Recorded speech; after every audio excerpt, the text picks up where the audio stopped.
Okay, good evening everyone. और बताइए कैसे हैं आप लोग? सभी लोग बढ़िया? स्टार्ट किया जाए।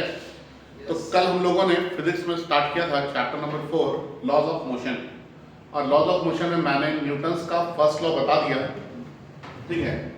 और न्यूटन्स के फर्स्ट लॉ में मैंने क्या बताया, इनर्शिया की जानकारी दी उसमें आपको मैंने, है ना, कि इनर्शिया क्या होता है, ठीक है। न्यूटन्स का फर्स्ट लॉ क्या बोलता है ये बताया। फिर मैंने आप लोगों को लीनियर मोमेंटम के बारे में बताया कि लीनियर मोमेंटम क्या होता है ना। आज हम लोग अपने टॉपिक को आगे बढ़ाएंगे और आज हम लोग पढ़ेंगे Newton's second law of motion. क्या पढ़ेंगे? क्वेश्चन ये होमवर्क में बना के लाए हैं, ओके, बता देंगे उसको, ठीक है। आज हम लोग पढ़ते हैं पहले Newton's second law of motion, Newton's के गति का दूसरा नियम, Newton's second law of motion. देखिए, कल मैंने आप लोगों को बताया था कि न्यूटन्स का कुछ फेलियर हो गया था पहले लॉ में, ठीक है। न्यूटन्स का कुछ फेलियर हो गया था पहले लॉ में। और पहले लॉ में क्या क्या फेलियर था, तो उसने फोर्स और एक्सेलरेशन के बीच में कोई भी रिलेशन नहीं बताया था, ठीक है। और उसने डायरेक्शन की भी जानकारी हम लोगों को नहीं दी थी, ठीक है। वो ओवरकम न्यूटन ने अपने सेकंड लॉ में कर लिया और इन्होंने बोला कि rate of change of linear momentum जो होगा वो डायरेक्टली प्रोपोर्शनल होगा फोर्स अप्लाइड के। अब इसका मतलब समझते हैं कि क्या है, ठीक है। मान लीजिए कि ये एक बॉडी है, ठीक है। इस बॉडी का लीनियर मोमेंटम है कुछ pi, ये इनिशियल लीनियर मोमेंटम है, कितना है? pi। अब हम इस बॉडी पे लगाए फोर्स, ठीक है। अगर हम इस बॉडी पे फोर्स लगाएंगे तो पक्का है कि इसकी वेलोसिटी चेंज होगी। क्यों सर? क्योंकि फोर्स लगा रहे हैं तो पक्का है कि एक्सेलरेशन होगा, और अगर एक्सेलरेशन हो रहा है, ठीक है, तो पक्का है कि वेलोसिटी वहां पे क्या हो रहा होगा? चेंज हो रहा होगा। और वेलोसिटी चेंज तो लीनियर मोमेंटम चेंज होगा ना। मान लेते हैं कि यहां पे जब ये पहुंचा तो इसका लीनियर मोमेंटम कितना हो गया? pf हो गया। अब यहां से यहां लीनियर मोमेंटम चेंज होने में कुछ टाइम भी लगा होगा, लगा होगा या नहीं लगा होगा? लगा होगा। एक सेकेंड में कितना लीनियर मोमेंटम चेंज होता है, इस चीज को बोलते हैं rate of change of linear momentum. क्या बोला मैंने? एक सेकेंड में कितना लीनियर मोमेंटम चेंज हो रहा है, ठीक है। dp ये चेंज इन लीनियर मोमेंटम है, dt ये चेंज इन टाइम है। एक सेकेंड में कितना लीनियर मोमेंटम चेंज होता है, इस चीज को हम बोलते हैं rate of change of linear momentum. Newton's का सेकंड लॉ बोलता है बच्चों कि rate of change of linear momentum जो है, मतलब एक यहां से यहां गया तो t टाइम में कोई लीनियर मोमेंटम चेंज हुआ ना, तो एक सेकंड में भी कुछ हुआ होगा। बोला कि एक सेकंड में जो लीनियर मोमेंटम चेंज हुआ है ये डायरेक्टली प्रोपोर्शनल है कि यहां पे फोर्स कितना लगाया गया। समझ में आया? है ना। Rate of change of linear momentum किसके डायरेक्टली प्रोपोर्शनल है? फोर्स अप्लाइड के, ठीक है। समझ में आ रहा है ये बात? इसके बाद उन्होंने बोला कि ये उधर ही चेंज करेगा जिधर फोर्स लग रहा होगा, ठीक है। वहां पे डायरेक्शन नहीं ना दिया था, यहां पे डायरेक्शन भी बता दिया कि लीनियर मोमेंटम उधर ही चेंज होगा, ठीक है, जिधर फोर्स लग रहा होगा। समझ में आया? तो न्यूटन्स का जो सेकंड लॉ ऑफ मोशन है, न्यूटन्स का सेकंड लॉ ऑफ मोशन बोलता है हम लोगों को कि rate of change of linear momentum ये डायरेक्टली प्रोपोर्शनल है किसके? फोर्स अप्लाइड थे। न्यूटन का सेकंड लॉ क्या बोलता है कि rate of change of linear momentum ये डायरेक्टली प्रोपोर्शनल है किसके? एक्सटर्नल फोर्स जो हम लगा रहे हैं उसके। और ये किधर होगा? तो जिधर फोर्स लग रहा है उधर ही होगा। याद रहेगा ये बात? भूलेंगे नहीं ना? लिखवा दे, लिखेंगे Newton second law of motion, Newton second law of motion लिखेंगे इसमें। It states that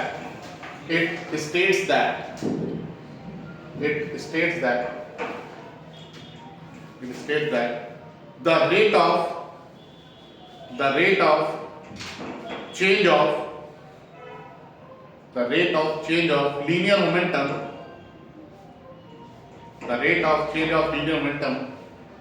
is directly proportional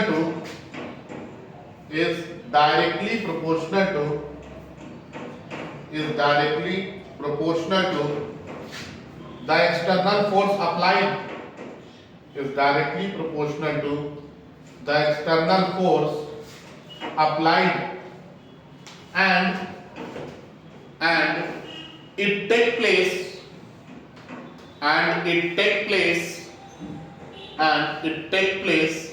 along the direction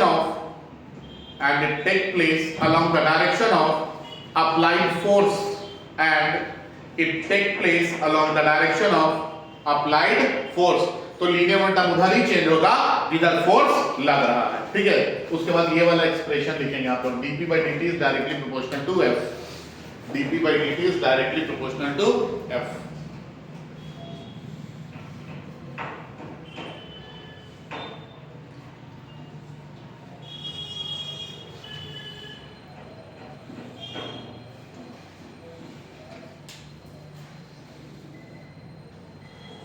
हो गया, आगे बढ़े।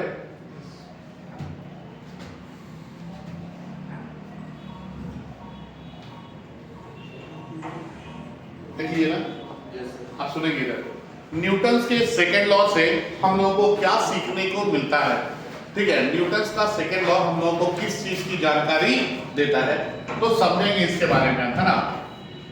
ये मान लेते हैं कि ये फिक्स्ड प्लेस है और यहां पे हम लोगों ने एक बॉडी को ला करके रख दिया है। यहाँ पे क्या किया है, एक बॉडी को इस तरह से लाके हम लोग रख दिए हैं, ठीक है। और इस बॉडी पे हम लोग लगा रहे हैं फोर्स, इस बॉडी पे क्या कर रहे हैं, फोर्स लगा रहे हैं। एक फोर्स इधर लगाए हैं F1 और एक फोर्स इधर लगाए हैं F2, ठीक है। अब क्या होगा, ये बॉडी किधर जाएगा, मैटर ये है, ठीक है। तो सुनेंगे, न्यूटन्स का सेकेंड लॉ ये हम लोगों को फिजिकल इंडिपेंडेंसी ऑफ फोर्स की जानकारी देता है। किस चीज की जानकारी देता है, फिजिकल इंडिपेंडेंसी ऑफ फोर्स की, फिजिकल इंडिपेंडेंसी ऑफ फोर्स की जानकारी देता है। अब आप बोलेंगे कि सर ये फिजिकल इंडिपेंडेंसी ऑफ फोर्स क्या है, तो इसका मतलब है कि जो भी फोर्स है ना, वो जिधर काम कर रहा है, जिस डायरेक्शन में काम कर रहा है, ये उस डायरेक्शन में इस बॉडी को लेकर के जा सकता है, उसके लिए आजाद है, उसके लिए फ्री है, ठीक है। समझ में आ रहा क्या बोल रहे हैं, फिजिकल इंडिपेंडेंसी ऑफ फोर्स क्या बोलता है, ये बोलता है कि इस बॉडी पे जो भी फोर्स लग रहा है, हर एक फोर्स अपने अपने डायरेक्शन में इफेक्ट दिखाने के लिए फ्री है, अपने अपने डायरेक्शन में बॉडी को लेकर के जा सकता है। लेकिन जब ओवरऑल का बात होगा, नेट का बात होगा, तो आपको यहाँ पे रिजल्टेंट निकालना पड़ेगा, और रिजल्टेंट निकालने के लिए आपको बिल्कुल पहले की तरह क्या करना होगा, आपको पहले की तरह पैरेललोग्राम बनाना होगा, और इस पैरेललोग्राम का जो डायगोनल है ये आपको क्या देगा, रिजल्टेंट फोर्स देगा। क्या देगा ये, रिजल्टेंट फोर्स, ठीक है। तो न्यूटन्स का सेकेंड लॉ हम लोगों को किस चीज की जानकारी देता है, फिजिकल इंडिपेंडेंसी ऑफ फोर्स की जानकारी देता है। फिजिकल इंडिपेंडेंसी ऑफ फोर्स बोलने का मतलब होता है कि हर एक फोर्स आजाद है, इंडिपेंडेंट है, अपने अपने डायरेक्शन में इफेक्ट दिखाने के लिए। ये फोर्स इधर इफेक्ट दिखा सकता है, ये फोर्स इधर इफेक्ट दिखा सकता है, लेकिन फाइनली जब हम निकालेंगे तो हमको रिजल्टेंट निकालना पड़ेगा, और रिजल्टेंट निकालने के लिए हम ये पैरेललोग्राम लॉ को क्या करेंगे, यूज करेंगे, इस्तेमाल करेंगे, ठीक है। तो यहाँ पे F जो है ये रिजल्टेंट है, तो हम इसको लिख सकते हैं vector F is equal to vector F1 plus vector F2। और अगर हम यहाँ पे बोले आपको कि बताइए मैग्नीट्यूड कैसे निकालेंगे, तो आप बोलेंगे ना कि सर मॉड्यूलस ले लीजिए, तो टेकिंग मॉड्यूलस आपको मिलेगा mod of vector F, this is equal to mod of vector F1 plus vector F2, यही मिलेगा, mod of vector F1 plus vector F2।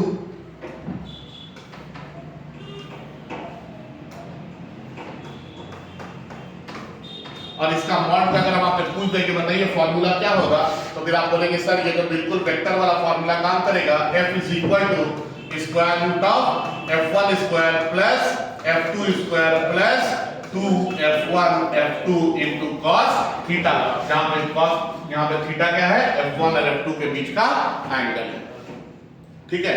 तो अगर आपसे पूछा जाए कि न्यूटन का सेकंड लॉ किसकी जानकारी देता है, तो आप क्या बोलेंगे?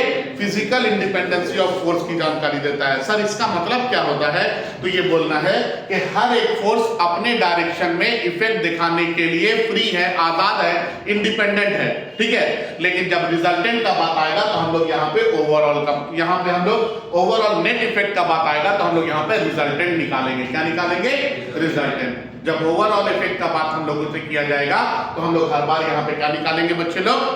रिजल्टेंट निकालेंगे, ठीक है। और रिजल्टेंट निकालने में क्या यूज करते हैं? पैरेललोग्राम लॉ का यूज करते हैं। पैरेललोग्राम लॉ का यूज करेंगे और रिजल्टेंट फोर्स निकालेंगे, ठीक है। लिखेंगे पहले, लिखेंगे from Newton second law, from Newton second law we can learn about physical independency of force. We can learn about physical independency of force. We can learn about physical independency of force. That is every force is independent. That is every force is independent. That is every force is independent to produce. That is every force is independent to produce its own effect. Is independent to produce its own effect in its own direction. Is independent to produce its own effect in its own direction, but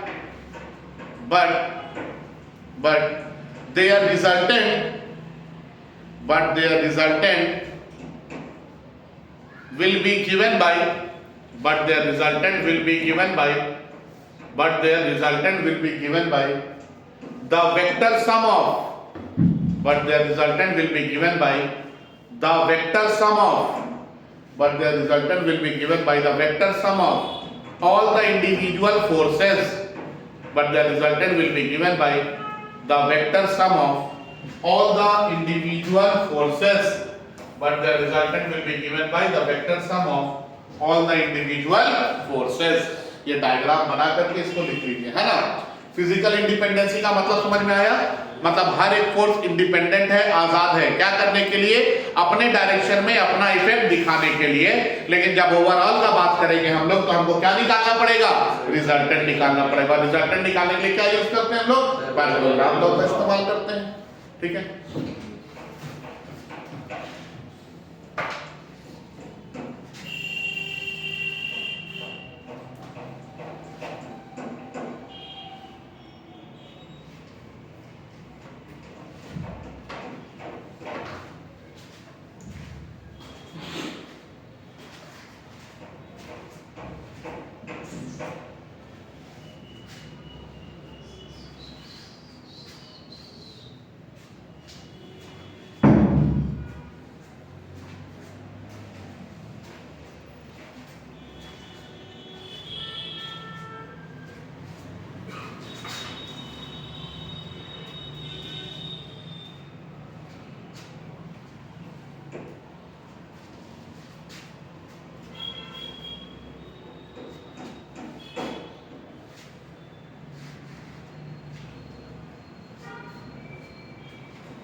ये आगे बढ़ा जाए।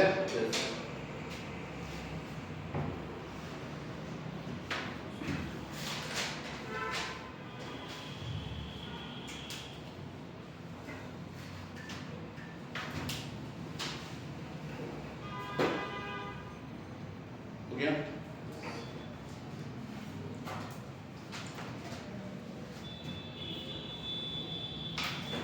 इसके बाद हम लोग देखेंगे derivation of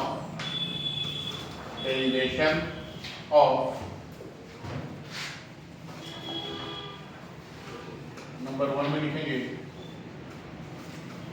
F is equal to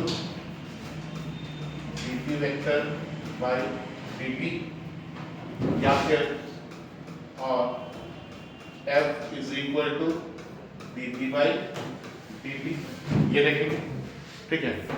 और दूसरा F is equal to m into a और F is equal to m into a। Arrow sign है जो बता रहा है कि ये क्या है, वेक्टर के फॉर्म में, ठीक है। चलिए स्टार्ट करें, देखते हैं। मान लेते हैं कि एक बॉडी है मेरे पास और इसका इनिशियल लीनियर मोमेंटम, इस बॉडी का इनिशियल लीनियर मोमेंटम p है। कितना इनिशियल लीनियर मोमेंटम? p। हम इस बॉडी पे किए क्या कि फोर्स लगा दिए। कितना फोर्स लगाए? F, ठीक है। और जब F फोर्स लगाए, ये टाइम जो था ये टाइम 0 था, है ना। और t टाइम के बाद हमने देखा कि इस बॉडी का final linear momentum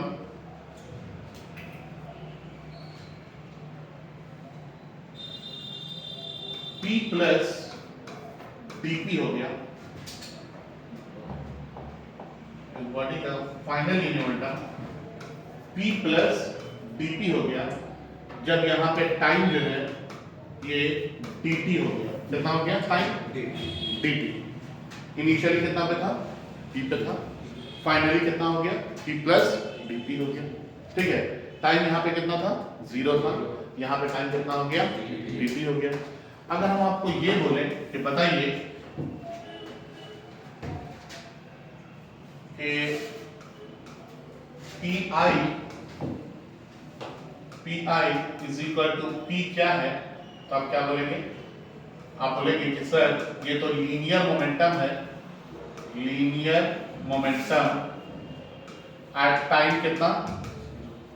t equal to 0 और PF is equal to P plus dP, ये क्या है? तो आप बोलेंगे लीनियर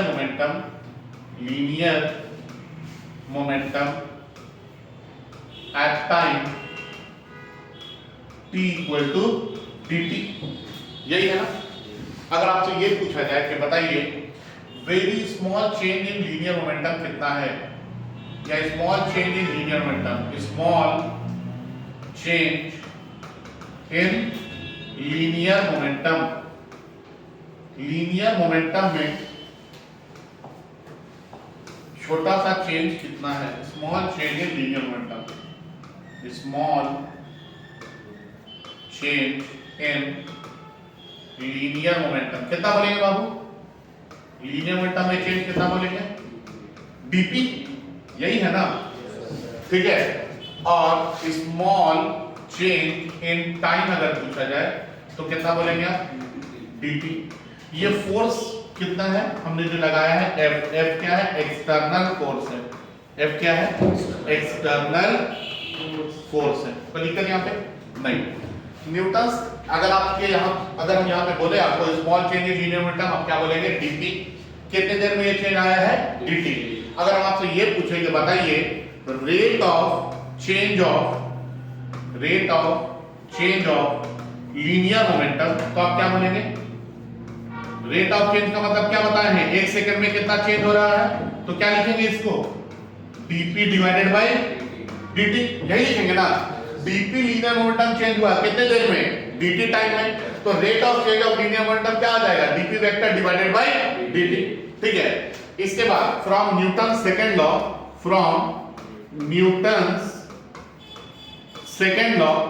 न्यूटन्स के सेकंड लॉ से हम जानते हैं कि dp जो है ये डायरेक्टली प्रोपोर्शनल होता है किसके? एक्सटर्नल फोर्स के। जानते हैं ना ये बात?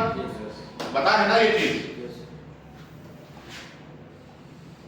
तो हम इसको लिख सकते हैं, इसको, ये तो हम लोग न्यूटन्स के सेकंड लॉ से लिखे हैं, इसको हम लोग लिख सकते हैं कि F is proportional to dp divided by dt। Proportionality sign जब हटाएंगे बच्चों तो क्या लगाना होगा? कांस्टेंट लगाना होगा। तो ये आ जाएगा F is equal to k into dp vector divided by dt, where k is proportionality constant. k क्या है?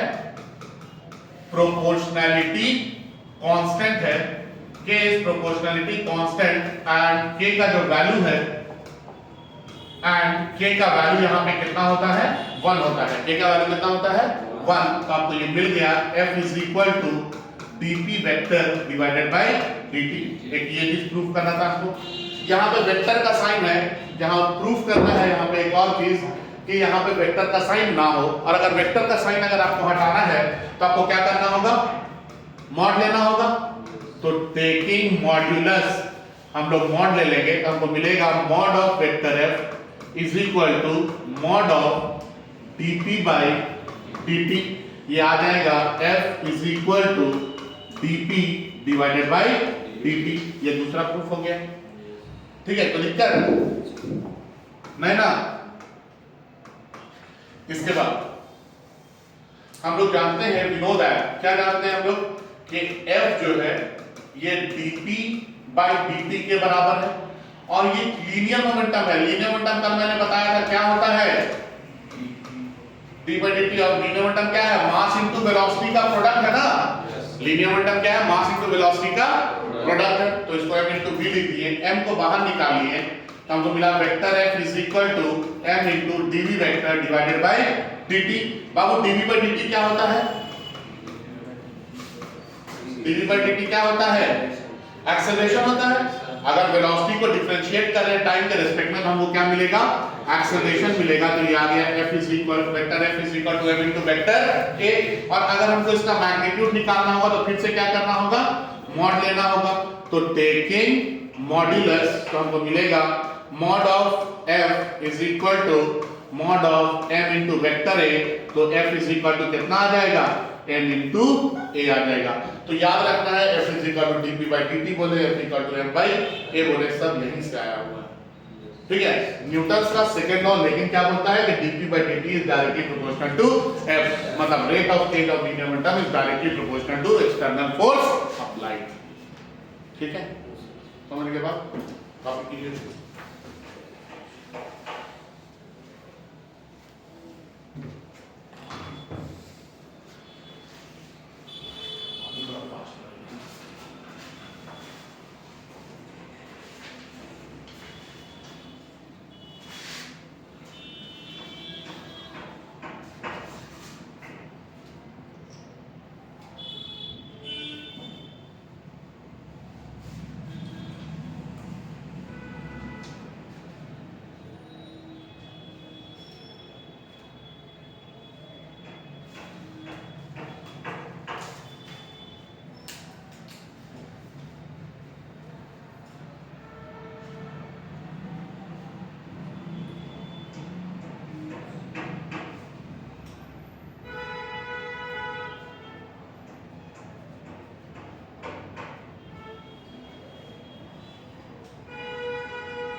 बढ़ गया है ना। तो ये हमने सेकंड लॉ के लिए एक्सप्रेशन देखा। हम लोग अपने टॉपिक को आगे बढ़ाएंगे, लिखेंगे एक सवाल, एक क्वेश्चन लिखेंगे। देखिए, linear momentum of a body at any time t is given as p is equal to 3t square plus 2t plus 4 p is equal to 3t square plus 2t plus 4 p equal to 3t square plus 2t plus 4. Full stop. Find force acting on the body. Find force acting on the body at p equal to 1 second and t equal to 3 second. Find force acting on the body at t equal to 1 second and t equal to 3 second.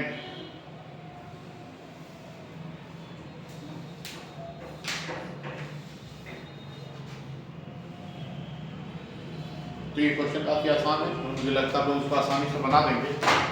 आपको पता है f निकालने के लिए बोला जा रहा है और आपको ये भी पता है कि f इज इक्वल टू क्या होता है, dt बाई dt। यहाँ पे लीनियर मोमेंटम ये टाइम के रेस्पेक्ट में चेंज हो रहा है, तो अगर लीनियर मोमेंटम टाइम के रेस्पेक्ट में चेंज होगा तो फोर्स निकालने के लिए आपको लीनियर मोमेंटम को क्या करना होगा, डिफरेंशिएट करना होगा। तो हम लोग इसको डिफरेंशिएट करेंगे, हमको मिलेगा f is equal to d by dt of p के जगह क्या लिखेंगे हम लोग, 3t square plus 2t plus 4। जब हम इसको डिफरेंशिएट करेंगे बच्चों तो आपको मिल जाएगा f is equal to 3t square का डिफरेंशिएशन कितना आ जाएगा 60, 2t का कितना आ जाएगा 2 और कांस्टेंट का डिफरेंशिएशन कितना होता है 0। तो ये आपको फोर्स मिला है t टाइम पे और आपको फोर्स बताया गया है कि कितने में निकालिए 1 सेकंड पे। तो यहाँ पे t के जगह 1 पुट करेंगे तो 6 × 1 + 2 ये कितना आ जाएगा 6 + 2 बोले तो 8 न्यूटन। और जब बोला जाएगा 3 सेकंड पे तो t के जगह 3 सेकंड पुट करेंगे तो 6 × 3 + 2 तो 6 के 18 और 2 20 न्यूटन। समझ में आया बात? इस तरह क्वेश्चन मिलेगा तो आप लोग बना लेंगे, तो दिक्कत तो नहीं होगा, नहीं ना। कॉपी कर लेंगे इसको आप लोग।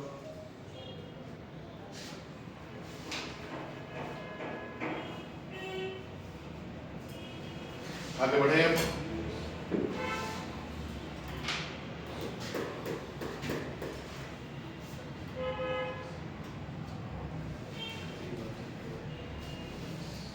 बढ़ गए आगे। इसके बाद है impulsive force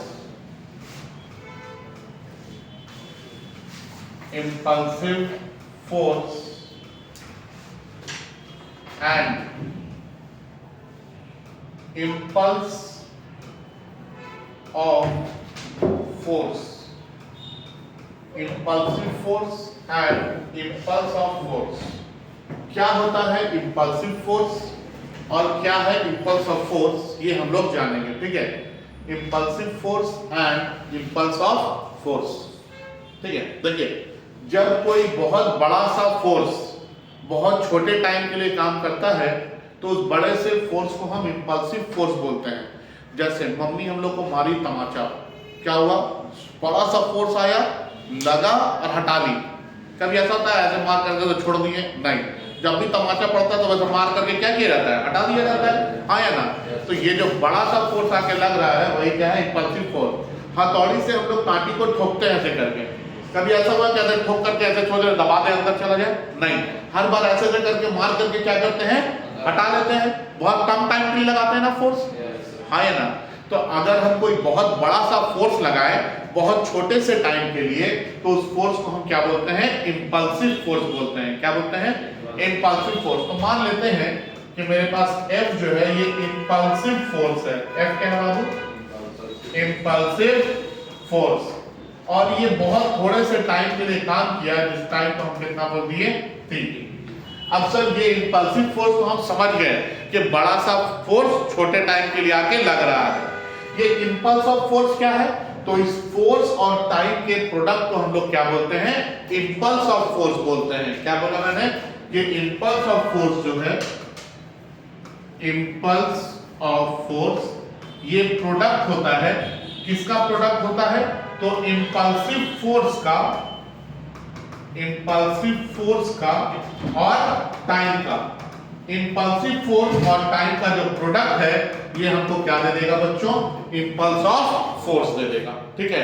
अगर हम आपसे पूछे कि बताइए unit of impulse of force क्या होगा, इंपल्स ऑफ फोर्स का यूनिट क्या होगा, तो आप बोलेंगे सर फोर्स के लिए न्यूटन और टाइम के लिए सेकंड, तो इसका यूनिट क्या आ जाएगा? न्यूटन सेकंड आ जाएगा। अगर हम आपसे बोलेंगे बताइए तो डायमेंशनल फॉर्मूला क्या होगा? Dimensional formula of impulse of force, तो आप बोलेंगे कि इंपल्स ऑफ फोर्स क्या है? फोर्स इनटू टाइम है, यही है ना। फोर्स का डायमेंशन फॉर्मूला क्या होता है? ml_t-2 और टाइम के लिए क्या लिखेंगे? t-2 है, यहाँ पे t+1 है, तो ये कितना आ जाएगा? ml_t-1 आ जाएगा। ठीक है। तो इंपल्सिव फोर्स क्या है? कोई बड़ा सा फोर्स छोटे टाइम के लिए लगेगा, तो इस फोर्स को हम इंपल्सिव फोर्स बोलेंगे। फोर्स और उस टाइम के प्रोडक्ट को हम लोग क्या बोलेंगे? इंपल्स ऑफ फोर्स बोलेंगे। ठीक है, समझ में आ रहा है? लिखेंगे impulsive force and impulse of force, impulsive force and impulse of force लिखेंगे। इसमें लिखेंगे if a large force acts on a body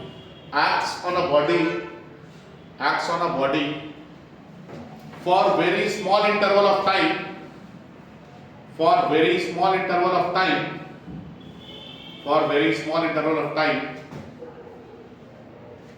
then it is known as impulsive force, and the product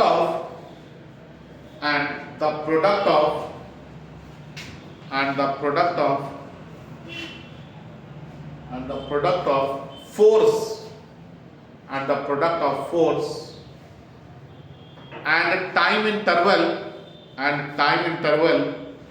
product of force and time interval for which force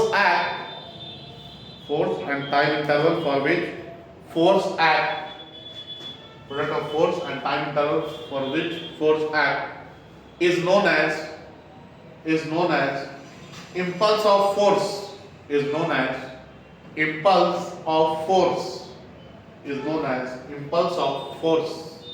इसके बाद आप लोग इसको copy कर लेते हैं ना, कॉपी कीजिए फास्ट। चलिए अब आगे देखेंगे, है ना। तो ये इंपल्सिव फोर्स और इंपल्स ऑफ फोर्स हम लोगों को समझ में आया। अब इसके आगे का टॉपिक है इंपल्स मोमेंटम थ्योरम। क्या है topic? Impulse momentum theorem, impulse momentum theorem. ठीक है, क्या बोलता है इंपल्स मोमेंटम थ्योरम, ये समझते हैं हम लोग। इसका मतलब एक चीज तो समझ में आ रहा है कि इंपल्स का लीनियर मोमेंटम का बात हो रहा होगा। अब सुनेंगे, ये बॉडी जा रहा था किसी वेलोसिटी से, तो इसके पास लीनियर मोमेंटम होगा ना यार। ये बॉडी जा रहा है तो किसी वेलोसिटी से जा रहा है, तो इसके पास लीनियर मोमेंटम है। हम एक बड़ा सा, ये जा रहा था, हम एक बड़ा सा फोर्स लाके लगा दिए, क्या होगा? अचानक से इसकी वेलोसिटी बढ़ जाएगी। यह हो सकता है ये जा रहा था, इधर से लाके लगा दिए, वेलोसिटी घट जाएगी। अचानक से अगर बड़ा सा फोर्स आके लगे, या तो वेलोसिटी घट जाएगा या वेलोसिटी बढ़ जाएगा। मतलब पक्का है कि लीनियर मोमेंटम चेंज कर जाएगा। क्यों? क्योंकि वेलोसिटी घट या बढ़ जा रहा है। ठीक है, याद रखेंगे कि अगर कोई बॉडी जा रहा है और आप अचानक से उसके ऊपर इंपल्स ऑफ फोर्स लगाए, ठीक है, क्या लगाए, इम्पल्स ऑफ फोर्स लगाए, तो इसका लीनियर मोमेंटम क्या होगा, चेंज कर जाएगा। क्या होगा, लीनियर मोमेंटम चेंज कर जाएगा।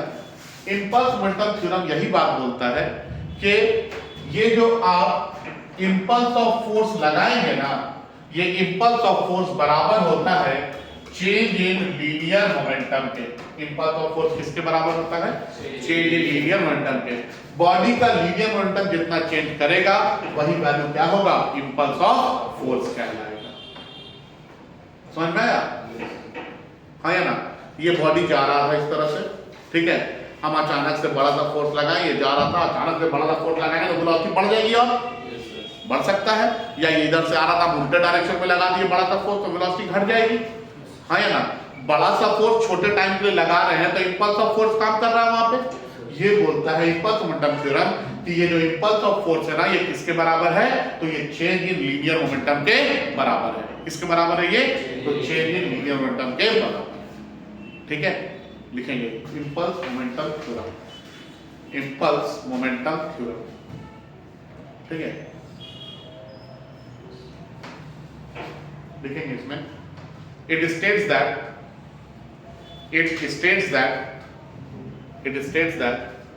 the impulse of force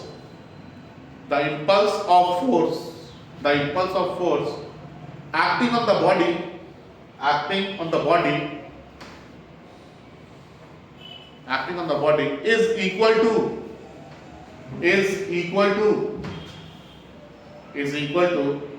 the change in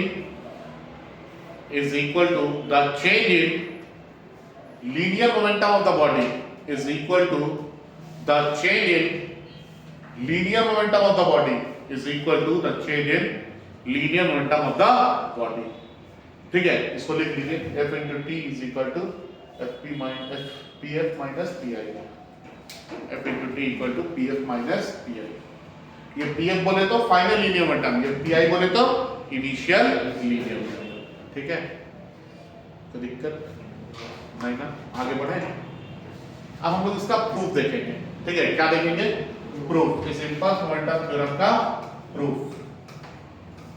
आइए देखते हैं। मान लेते हैं कि ये बॉडी है मेरे पास और इसका लीनियर मोमेंटम स्टार्टिंग में PI है, टाइम कितने पे, टाइम t इक्वल टू 0 पे।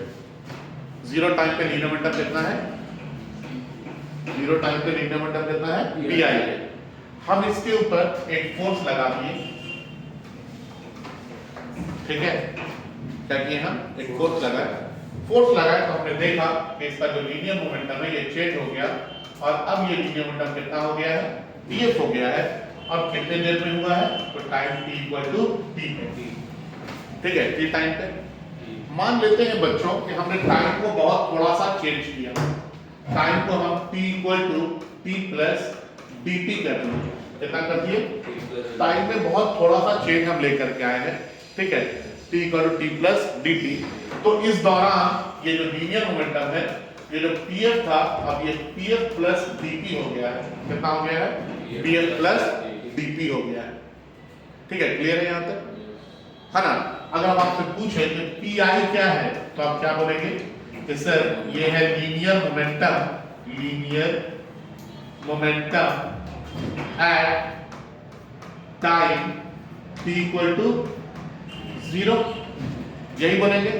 अगर आपसे पूछे कि बाबू pf क्या है तो आप क्या बोलेंगे, linear momentum at time t equal to p। और अगर आपसे पूछ दे कि pf प्लस dp क्या है तो आप बोलेंगे linear momentum at time t equal to p plus dt। ये बात बोलेंगे ना, कोई दिक्कत तो नहीं है, समझ में आ रहा है यहाँ तक। और F अगर आपसे पूछेंगे तो आप क्या बोलेंगे, एक्सटर्नल फोर्स। F क्या है, एक्सटर्नल फोर्स। अगर आपसे पूछा जाए यहाँ पे कि बताइए बच्चों, small change in linear momentum कितना है, small change in linear momentum, तो आप क्या बोलेंगे, small change in linear momentum कितना है, तो आप बोलेंगे ना dp है, हाँ है ना। अगर आपसे पूछा जाए कि बताइए बच्चों, स्मॉल चेंज इन टाइम कितना है, तो आप क्या बोलेंगे, dt। ठीक है, अगर आपसे पूछा जाए कि बताइए rate of change of linear momentum कितना है, rate of change of linear momentum, तो आप क्या बोलेंगे dp बाई dt, हाँ या ना। इसके बाद from Newton second law, from Newton's second law, Newton's के सेकेंड लॉ से हम लोगों ने क्या सीखा है कि F जो है ये किसके बराबर होता है, dp बाई dt के बराबर होता है। हम ये dt को इधर ले आएंगे तो हमको मिलेगा F into dp this is equal to dp। देखिए ये small change in linear momentum है कितने देर में, dt टाइम में। मेरा लीनियर मोमेंटम कहां से कहां तक चेंज किया है, pi से a तक, कितने देर में, 0 से लेके t तक। तो अगर हमको बड़ा चेंज निकालना होगा तो क्या करना होगा बाबू, इंटीग्रेट करना होगा। वेरी गुड, तो हम इसको क्या करेंगे, इंटीग्रेट करेंगे। तो नाउ इंटीग्रेटिंग, क्या करेंगे बच्चों, इंटीग्रेट करेंगे। तो नाउ इंटीग्रेटिंग, तो f into integration of dt this is equal to integration of dp। Time start कहां से हुआ, 0 से, टाइम गया कहां तक, t तक। टाइम जब 0 है तो लीनियर मोमेंटम कितना है, pi है। टाइम जब t हुआ तो लीनियर मोमेंटम कितना हो गया, pf हो गया, हाँ या ना। अब हम जब इसको इंटीग्रेट कर रहे हैं तो हमको मिल रहा है f is equal to dt का इंटीग्रेशन क्या लिखेंगे, t कहां से कहां तक, 0 से t तक, इज इक्वल टू dp का इंटीग्रेशन क्या लिखेंगे, p कहां से कहां तक, pi से लेकर के pf तक, हाँ या ना। यस सर, यही है ना। अब आगे बढ़ते हैं थोड़ा सा, ठीक है, आगे देखेंगे। अब यहाँ पे लिमिट पुट करेंगे तो हमको मिलेगा,